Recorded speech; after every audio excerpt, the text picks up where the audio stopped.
Yo, what's up mga kaibigan? Nalina tayo magkwentuhan matapos na matanggap ang pangalawang sunod na talo. Ang former league MVP and now analyst Charles Barkley ay may ipinunto na malaking problema ng Los Angeles Lakers sa ngayon. At ito nga daw ay ang edad ni LeBron James. Ngayon tumatanda na nga daw ito ay andun na ang paghina ng kanyang stamina. And the last 2 games umano ay napapansin natin ito.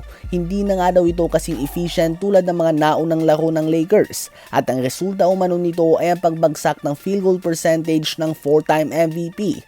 At dahil umano bumabagsak na ang efficiency nito ay mas humihigpit na ngayon ang depensa sa mga role players sa tulad nila Luke Kennard at Marcus Smart. At dahil dyan nahihirapan din ito na magtala ng stats na nakita natin sa kanila sa 3 panalo ng Lakers to start the series. Si LeBron ay may combined 0 of 9 shooting sa 3-point line the last 2 games. At madami nga sa 3-point attempts na ito ay posibleng epekto na nga ng fatigue. Yung noon nga naaatakihin lamang ni LeBron sa basket dahil medyo may pagod na siyang nararamdaman ay nagsisettle na nga siya sa 3-point shots.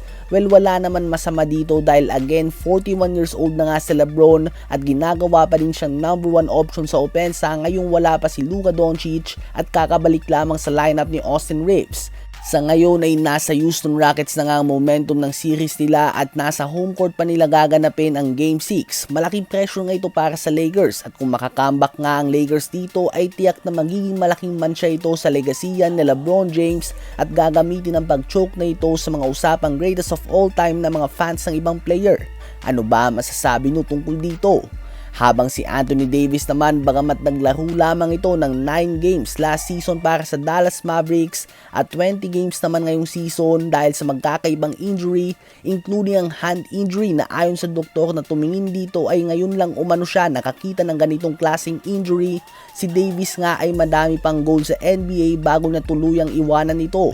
Pahayag nga ni AD ay nais pa nga daw niya na manalo ng regular season MVP, Defensive Player of the Year Award. Gusto niya umanong magkampiyon ulit, maabot ang 20,000 points mark at nais niya umano na maglaro pa ng matagal at umabot sa 20 taon. Nais na din nga daw mga kaibigan na magkampiyon ulit at magkaroon ng parada. Isang bagay na hindi nila nagawa nang magkampiyon sila sa NBA bubble. Well, kung sa talent at galing lang naman ay walang duda na kaya niya ito o at least may chance na siya dito. Subalit hindi si Wemby, Jokic, SGA o Luka ang pinakamatindi niyang kalaban sa mga goal niya na ito. Bagkus ang kanyang kalusugan at edad. Ang MVP ngayon mukhang malabo na sa ngayon.